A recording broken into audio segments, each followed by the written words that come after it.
A comenzar con la segunda parte del curso de fenómenos de transporte 2, que tiene que ver con transferencia de masa. Aquí está ya la definición. Una definición corta se refiere a la descripción del transporte en el espacio de una especie química en una mezcla.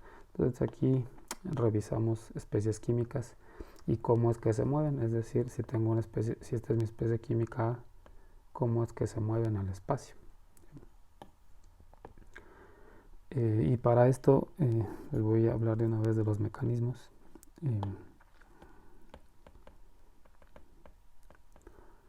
Los mecanismos son dos: difusión, que es análogo a la conducción en transferencia de calor,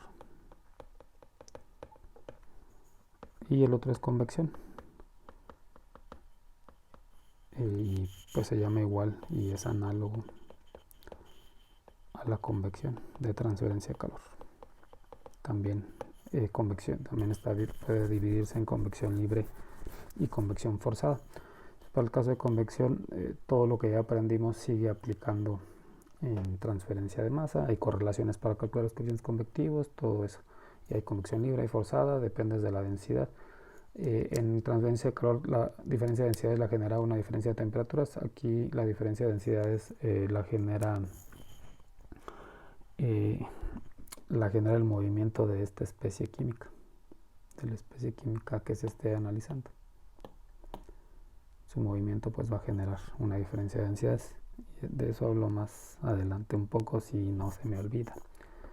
Entonces voy a hablar de los dos mecanismos. Lo voy a hacer con la siguiente figura. En la figura voy a escribir una situación y ahí voy a explicar los dos mecanismos. Entonces vamos a considerar un tubo. Voy a escribir aquí algo. Considero un tubo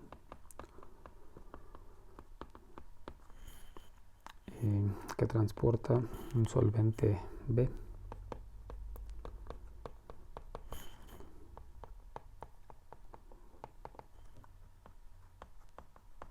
Está puro, eso nada más él existe como especie química y se mueve en régimen laminar. Nada más para que sea más claro entender los mecanismos. Y de repente en alguna parte de este tubo o tubería, voy a escribir también aquí, en alguna parte de la tubería se encuentra un depósito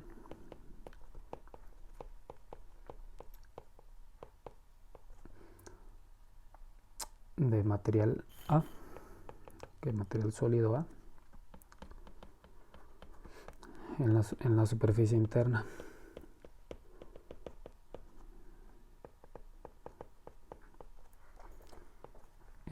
Voy a hacer el esquema aquí abajo y ahorita sigo escribiendo un poco más. Entonces esto va a ser nuestra tubería.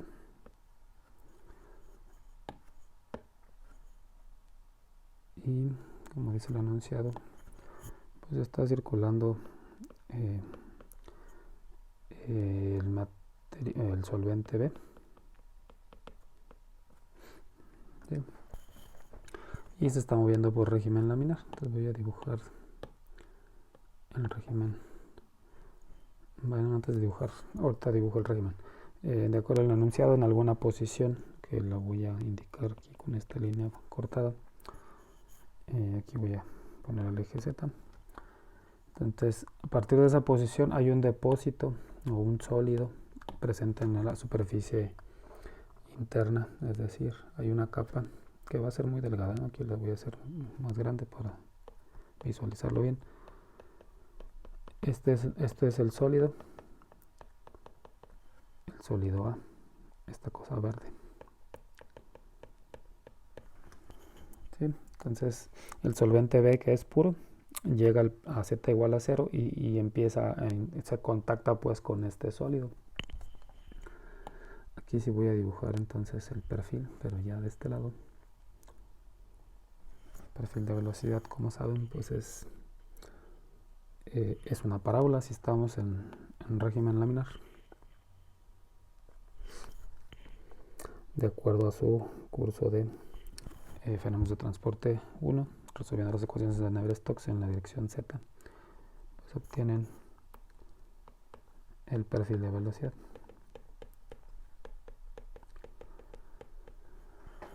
Bueno, voy a seguir escribiendo acá en el texto. Este sólido A es soluble en el solvente B.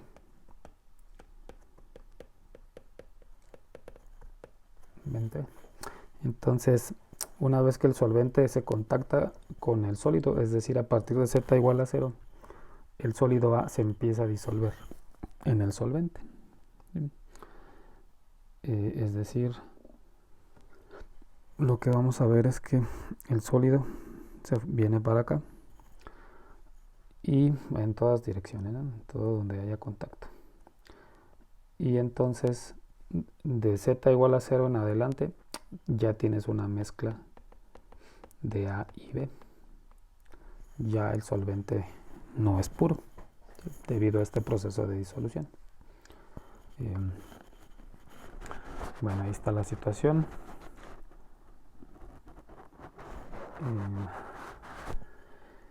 De acuerdo a este perfil de velocidad que estoy representando y lo que aprenden, como digo, en fenómenos de transporte 1, las condiciones de frontera que utilizan para resolver, en este caso en el radio igual en R igual al radio del tubo, pues es que la velocidad es 0. Eso entró como condición de frontera. Por eso es que esta velocidad pues baja aquí hasta 0. ¿Sí? Entonces, cerca del sólido, la velocidad, puesto que el sólido no se está moviendo, la velocidad de nuestra mezcla es 0. Voy a hablar más de esa. Voy a hacer un zoom en la tubería, viendo la parte inferior, de manera que el sólido lo voy a hacer un poco más grande. Entonces, este es nuestro sólido, es el sólido A. Y similar a la teoría de la capa límite, voy a establecer una región en el fluido, en el solvente, en el líquido. En esta región, de que aquí la velocidad pues tiende a ser 0. Es 0 en este punto. Aquí la velocidad sí es 0. ¿Sí? Pero existirá pues una región en el solvente, en el fluido, en la mezcla pues líquida o gaseosa, donde la velocidad tiene un valor muy pequeñito. ¿Sí? Y si llegamos hasta que el fluido toque a la superficie del sólido, pues ahí la velocidad es exactamente igual a 0. ¿Sí? ¿Qué sucede entonces cuando A deja de ser parte del sólido y ahora es parte de la solución? Entonces voy a considerar que esta representa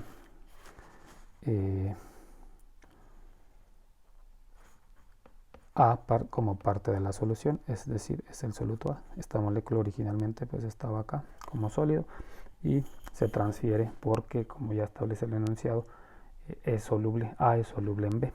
¿Sí? Entonces ya está allá, ya está en la solución.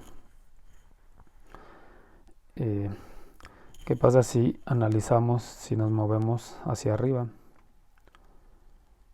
Es decir, ¿qué pasa con la concentración de A si empiezo a moverme en esta dirección?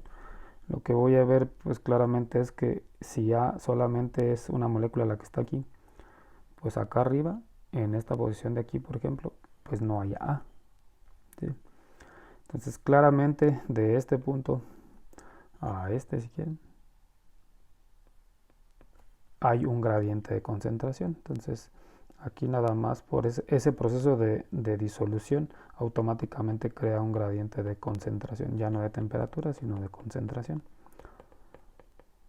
¿Sí? Entonces la concentración de A aquí pues claramente es mayor que acá sería 0. que se crea entonces un gradiente de concentración, y lo que vamos a ver es similar. Por eso dije que difusión es análogo a convección, a conducción. Entonces lo que va a pasar es que hay una fuerza impulsora que va a hacer que ese soluto empiece a avanzar en esa dirección, porque hay gradiente de concentración. Entonces va a seguir la flecha, lo voy a poner otro color. Lo que vamos a ver es que empieza a moverse hacia acá. ¿Sí? Entonces en algún momento pues esa molécula va a andar por acá. ¿Sí? Ese proceso originado por este gradiente de concentración o ese mecanismo se le llama difusión, y es análogo, pues como ya digo, recalco a la conducción. Nada más necesitamos o requeríamos un gradiente de temperatura para que se presentara la conducción. Aquí un gradiente de concentración es suficiente para que se genere la difusión. ¿Sí? Entonces ahí está ejemplificado el primer de los mecanismos. ¿Qué pasa cuando esa molécula de soluto llega hasta arriba, en la parte superior donde la velocidad? ¿Qué pasa cuando se sale de esta región donde establecimos que la velocidad es esencialmente cero, la velocidad de nuestra mezcla? ¿Qué pasa cuando estamos allá afuera? Y lo que estamos estableciendo es que esa región separa, esa línea separa la región donde la velocidad tiende a ser cero, que es la que ya está dibujada. Pero si te sales de ahí, acá el fluido pues lleva una velocidad importante. Acá la velocidad no es nada más velocidad mayor a cero, le voy a llamar. Mucho mayor a cero, para enfatizar que nos salimos de esta región. ¿Sí? Entonces, ¿qué es lo que va a pasar o qué es lo que debería pasar? Aplicando el sentido común nada más. Pues lo que yo esperaría es que en cuanto ese soluto llega a esa posición, la corriente lo arrastra y lo mueve en esta dirección. O buscaría moverlo en esa dirección. ¿Sí? Y esperaría yo que se moviera hacia acá. ¿Sí? Ese proceso o ese movimiento fue debido esencialmente al fluido, a esto que está acá, a nuestro fluido, ya que nuestra velocidad pues ya era importante. ¿Sí? Entonces el mismo fluido va a arrastrar al soluto por la velocidad a la que se está moviendo. Entonces convección, si recuerdan, la convección en transferencia de calor pues estaba asociada a la velocidad del fluido, la forzada. Y aquí estamos hablando pues de convección forzada. ¿Sí? Entonces ese movimiento de izquierda a derecha asociado a la velocidad del fluido, no a un gradiente de concentración, es algo meramente de te arrastro. Llegas a mi región donde me estoy moviendo y pues te llevo conmigo. A ese proceso lo llamamos convección. ¿Sí? Ahí están entonces los dos mecanismos, uno asociado al gradiente de concentración y otro asociado a la velocidad del fluido o al movimiento del fluido como tal. Bueno, entonces ahí están los dos mecanismos.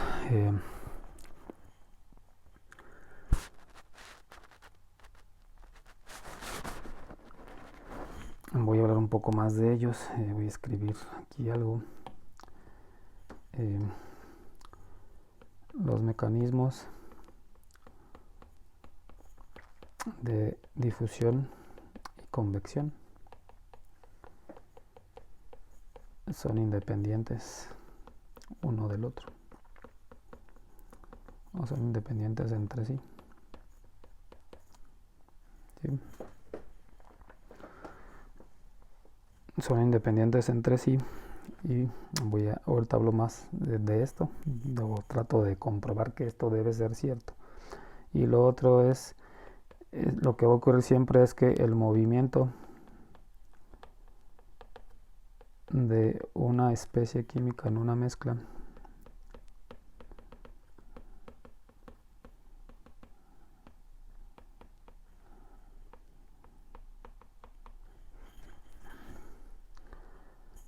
el movimiento de una especie química en una mezcla siempre es el resultado de sumar cuánto se mueve por difusión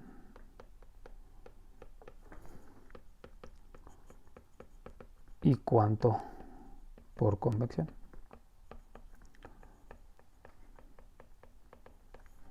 ¿Sí? Entonces ahí están dos conceptos importantes. Lo primero es la independencia de los movimientos y el otro es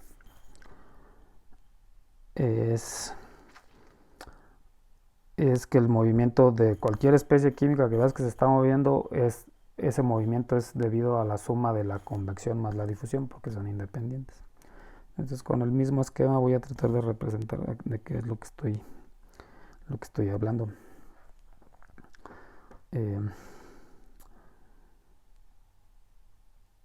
Supongan que suspendemos, entonces es el mismo esquema, es la misma situación, esta que está aquí, y voy a borrar. Supongan que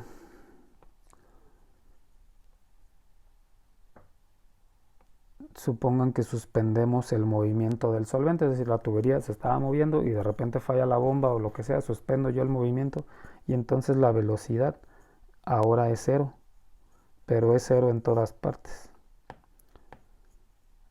También en la parte de acá arriba, que antes no era cero, pues ahora también es cero. Entonces la velocidad va a ser cero en todas partes. Supón que la molécula ya estaba, voy a seguir dibujando la línea que delimitaba las regiones, aun cuando ya no existe, ya es todo completo, pero supongamos que ahí estaba y la molécula ya llegó ahí. Y en ese momento, ya cuando alcanzó esa altura, en ese momento suspendo el flujo o la velocidad del solvente o de la solución. Lo que debe ocurrir es que esta molécula pues va a seguir avanzando hacia arriba, porque hacia arriba sigue habiendo una concentración cero. Sigue habiendo pues un gradiente en esa dirección. ¿Sí?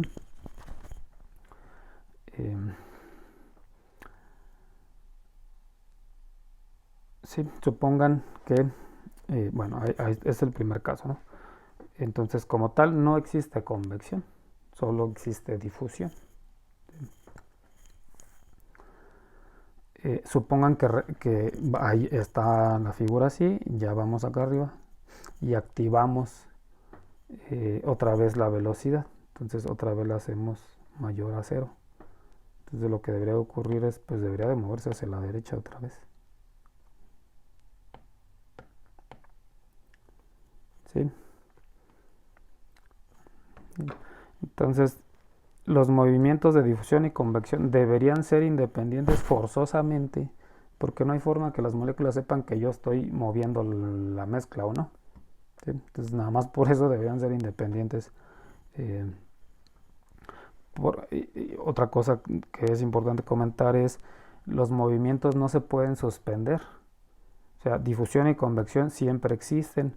Lo que pueda presentarse es que en una situación la difusión domine sobre la convección y entonces pueda decir, pues te estás moviendo por difusión. O viceversa, que en una situación el movimiento sea siempre es convección más difusión, pero que la convección sea más importante que la difusión y entonces puedo decir, te estás moviendo por convección, ¿sí? Pero los mecanismos siempre están, no se pueden suspender, no hay forma de que la molécula sepa que, pues el fluido está moviendo, me voy con él. Pues no, más bien va a responder la convección a moverse con él, pero la difusión está ahí. Como digo, si la convección es mucho mayor, pues va a parecer que la difusión no existe o no está presente, ¿sí? Bueno, entonces son independientes. ¿Qué pasa si bajamos la velocidad si no es tan alta? Entonces voy a borrar. Ahí está la situación. Si subimos la velocidad, pero vamos a ponerle aquí que nada más es mayor que cero. No es tan grande como en el otro caso. Y la molécula está ahí en la interfase. Aquí. Entonces brinca a la otra región y experimenta la velocidad del fluido, pero la velocidad no es tan alta. Y entonces aquí lo que va a pasar es la molécula pudiera seguir avanzando hacia arriba porque sigue habiendo gradiente de concentración, ¿sí? Pero también hay convección, y si no es tan grande la convección, entonces la difusión no es despreciable. ¿Qué es lo que voy a ver? Que la molécula tiende a avanzar así. Se mueve para acá. Y ahí es más claro que entonces los mecanismos siempre existieron. Te moviste hacia acá por convección y trataste de irte hacia arriba por difusión. Y el resultado pues es que te muevas hacia la derecha y hacia arriba. Ahí es un poco más claro lo que trato de decir, pues el movimiento siempre es la suma de los dos fenómenos, o de los dos mecanismos, y son independientes. No hay forma que las moléculas sepan y que digan, pues aquí ahora me muevo por convección, o no, se suspendió la velocidad, ahora me muevo por difusión. No, siempre se están moviendo por los dos mecanismos. Lo que sí pueda pasar, como digo, es que un mecanismo domine sobre el otro y que aparentemente pues parezca que solo me muevo por un mecanismo. Bueno, entonces ahí está un poco más explicado, espero que sea claro, de esta independencia de los movimientos, y el movimiento es la suma de los dos mecanismos. Bueno, entonces ahí están los mecanismos. Antes de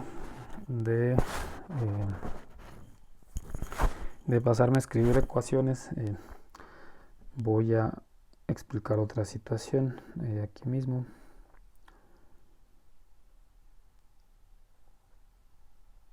Pero ya no escribiendo tantos detalles, ya entendimos algunas cosas. Entonces, ¿qué es lo que va a pasar? Empezamos otra vez, tenemos nuestro sólido, entra en contacto con el solvente, el sólido con el solvente. Entonces lo que va a ocurrir en realidad es que no tienes una sola molécula, vas a tener muchas moléculas que se transfieren y ahora son soluto. ¿Sí? Y todas pues van a tratar de ascender por difusión. Entonces todas van a buscar moverse hacia arriba. ¿Sí? En esta parte así exagerada, aumentada, supongan que voy a dibujar, no supongan, más bien vamos a considerar que las moléculas de fluido también las voy a representar. Entonces van a ser estos círculos naranjas. Entonces esto representa, nada más para visualizar, pues una capa de moléculas de fluido. ¿Sí? Y originalmente pues también estaban acá abajo. Déjenme borro esto. Originalmente pues también estaban ocupando aquí este espacio. Pero lo que ocurrió entonces es que para que el soluto, para que A formara parte de este fluido, pues tuvo que ocupó el espacio de alguna molécula de solvente y la desplazó. ¿Sí? Aquí es más claro el gradiente de concentración del soluto en esta posición y en esta. Acá pues en la parte superior pues es 0 y entonces entra la difusión. Pero a la hora que se disolvió el sólido en la solución y ahora es un soluto, en esta parte de aquí, pues como ven hay menos moléculas de solvente que acá arriba. Acá arriba hay más. ¿Sí? Entonces lo que va a ocurrir es, si estamos viendo al solvente, hay un gradiente de concentración del solvente en dirección contraria. ¿Sí? Entonces el solvente va a buscar entonces moverse pues hacia abajo.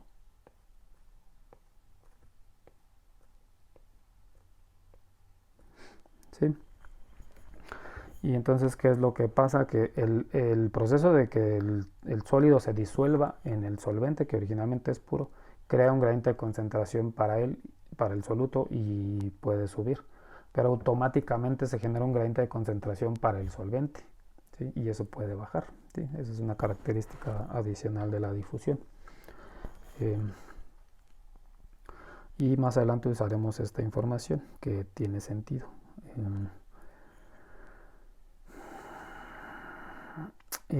Aquí también voy a aprovechar para hablar de convección libre para el caso de transferencia de masa. Con esta misma representación que está aquí. Entonces voy a borrar flechas. Ya entendimos esta parte de que hay movimientos encontrados entre el solvente y el soluto, originados los dos por el proceso de solubilización. Entonces así está otra vez nuestro esquema, nuestra representación. Los verdes es el soluto y lo naranja son las moléculas de solvente. Seguimos estando en la región externa donde la velocidad pues es esencialmente cero. Bueno, entonces aquí dijimos que predomina la difusión, pero también pudiera aparecer convección libre, por la siguiente razón. Supongan que la densidad cambió, este proceso de disolución cambió también la densidad, de tal manera que le voy a poner aquí en esta altura tengo le voy a llamar ρ1, tengo cierta densidad que sería la densidad del solvente, y que el proceso de disolución a la hora que las moléculas de A entran en esa capa de fluido, pues perturban la densidad. ¿Sí? ρ2. Vamos a considerar que por lo que ustedes quieran físico-químico, ρ1 es mayor a ρ2. Entonces la densidad del fluido es más grande que la solución. Y entonces va a entrar la convección libre. ¿Por qué? Porque si la gravedad apunta hacia acá, la gravedad va a tratar de bajar al solvente o de jalarlo, pues, y va a tratar va a empujar hacia arriba o va a hacer que flote la solución. ¿Sí?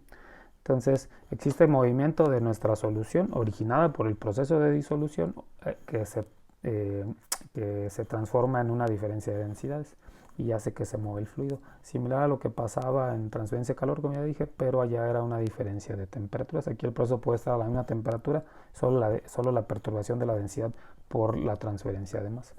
¿Sí? Entonces también pudiera aparecer convección libre, como pasa ya en transferencia de calor. Antes de finalizar este video, voy a revisar el concepto de solubilidad porque lo confunden con muchas cosas y lo vamos a necesitar aquí en transferencia de masa. La solubilidad está definida como la concentración máxima de soluto que existe en una solución en condiciones de equilibrio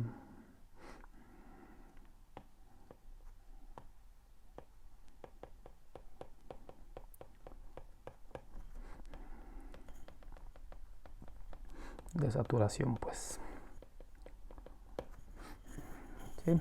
Es común que confundan el proceso de que, por ejemplo, en lo que describíamos aquí, A se disuelve en B, y no sé por qué mucha gente me responde que eso es solubilidad, y no. Ese es un proceso de solubilización. A es soluble en B, se disuelve. ¿Sí? La solubilidad es una propiedad termodinámica o es una propiedad termofísica termodinámica. ¿Sí? Y está definida por esto que ya escribe aquí. Es lo más que puedes tener de A disuelto en B. No puedes rebasar ese valor a cierta temperatura y a cierta presión. Por eso digo que está en condiciones de equilibrio. ¿Sí? Entonces, solubilidad es un concepto de equilibrio de fases. En este caso es o A forma parte del sólido o A forma parte de la solución. ¿Sí? Y entonces las fugacidades deben ser iguales y los potenciales químicos y todas esas cosas que aprenden en termodinámica. Bueno, esta es la definición y quiero ejemplificar algo Con lo siguiente, déjenme buscar la solubilidad del cloruro de sodio en agua. Como es una propiedad termodinámica, pues dependemos de la temperatura.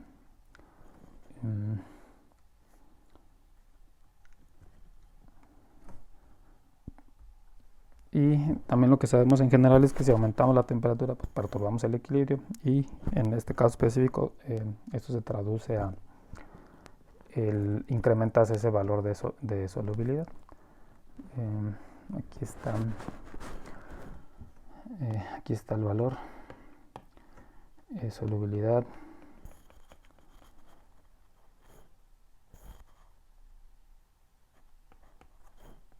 del cloruro de sodio en agua. De acuerdo a Wikipedia es 359, vamos a redondearlo en 360 para que sea más fácil lo que quiero ejemplificar. 360 gramos por litro, no dice a qué temperatura, supongo que es a 25 grados, habrá que buscarlo si nos interesa valores exactos. Pero ahí está, entonces, y vamos a pensar que ese litro de solvente tampoco está especificado, pero entonces vamos a suponer que es, o esto se traduce en un litro de agua, tú puedes disolver 360 gramos de cloruro de sodio. Si agregas un gramo más, ya no se disuelve. Si lo agregas a la solución, lo que vas a ver es que los cristales pues se van al fondo al ser más densos. ¿Sí? La otra cosa que aprenden en termodinámica es si estamos hablando de equilibrio de fases o equilibrio químico o lo que sea, pues tienen que existir las dos cosas, es decir, en este caso debe haber soluto, debe haber el sólido. Para que haya equilibrio de fases tienen que estar las dos fases. Aquí una de las fases es el sólido y la otra pues es la solución, que es la representación de lo que está acá. Aquí tienes tu sólido y acá tienes tu solución. ¿Sí? Bueno, entonces vamos a esquematizar eso. Vamos a tener un litro de agua y, como digo, le agregamos 360 gramos. Bueno, vamos a agregarle 361 gramos para cumplir con esta parte de equilibrio. Y lo que vamos a ver es que generamos una concentración de 360 gramos por litro de cloruro de sodio en agua, y va a haber unos pocos cristales en el fondo. Estos van a ser los cristales. Este es 1 gramo de cloruro de sodio, que fue el diferencial porque solo se puede disolver 360 gramos por litro. ¿Sí? Si bajamos, ¿qué pasa si no tengo 1 litro? Tengo 500 mililitros y agregamos 361 gramos de cloruro de sodio. Se alcanza el equilibrio y lo que voy a verificar es que la concentración no cambió, sigo teniendo 360 gramos por litro, nada más que ahora tengo un montón de sólido residual. Esto todo va a ser el cloruro de sodio que no se pudo disolver, que serían 181 gramos. ¿Sí? Ya que este valor no se puede perturbar. Si tienes, lo único que hice para calcular es, si esta es la solubilidad y establecemos que solo tenemos medio litro de agua, pues solo podemos disolver 180 gramos de cloruro de sodio, máximo. Aquí estoy hablando de solubilidad, no se les olvide, es lo máximo que podemos disolver, y por eso es que queda sólido residual. ¿Sí? Entonces si agregamos 361 y solo puedo disolver esto, pues quedan 181 gramos como sólido. ¿Sí? Y este proceso pudiera irlo haciendo pudiera continuar haciéndolo disminuyendo el volumen que tengo de agua inicial. ¿Sí? ¿Qué pasa si ya en algo no van a corresponder los tamaños, pero supongan que tengo 1 microlitro de agua? ¿Sí? Tengo una miseria de agua, agrego los 361 gramos de cloruro de sodio porque no tengo que hacer. y lo que estamos estableciendo es, pues ese microlitro de agua va a alcanzar el equilibrio porque tengo ahí las dos fases, y su concentración pues es 360 gramos por litro, de eso no ha cambiado, ¿sí? Y obviamente voy a tener un montonal de sólido, no voy a poner aquí cantidades, nada más voy a decir, pues tengo el sólido y tengo mi solución saturada o en equilibrio con el valor de solubilidad, que son 360 gramos por litro. Pero no voy a calcular estas partes, pero seguramente cuánto sólido hay, pues es un valor muy cercano a los 361 gramos que yo agregué. Un poquito menos porque es lo que se disuelve y satura a nuestro solvente, ¿sí? ¿A qué voy con esto? Si empiezas a reducir el volumen, saturas ese volumen siempre que esté el sólido presente, ¿sí? Entonces, eso en el concepto que quiero representar. También si tienes medio litro, pues también se satura porque tienes mucho más sólido, y si tienes un litro, pues también se satura porque te estás poniendo más. El único mensaje que quiero que se lleven aquí es, tú puedes, siempre que si empiezas a reducir la cantidad de solvente, el solvente siempre va a estar saturado, ¿sí? Como digo, aquí está representado que aunque sea mucho, pues también se satura, ¿sí? Pero como vamos a ver más adelante, bueno, no, de una vez para aprovechar este video, ¿qué pasa aquí con nuestro esquema ya olvídense de las densidades y todo lo que vimos? Tengo ahí mis moléculas, las naranjas y las verdes, y lo único que estoy estableciendo con lo que trato de representar es que si estás observando esta parte del solvente y es muy pequeñita,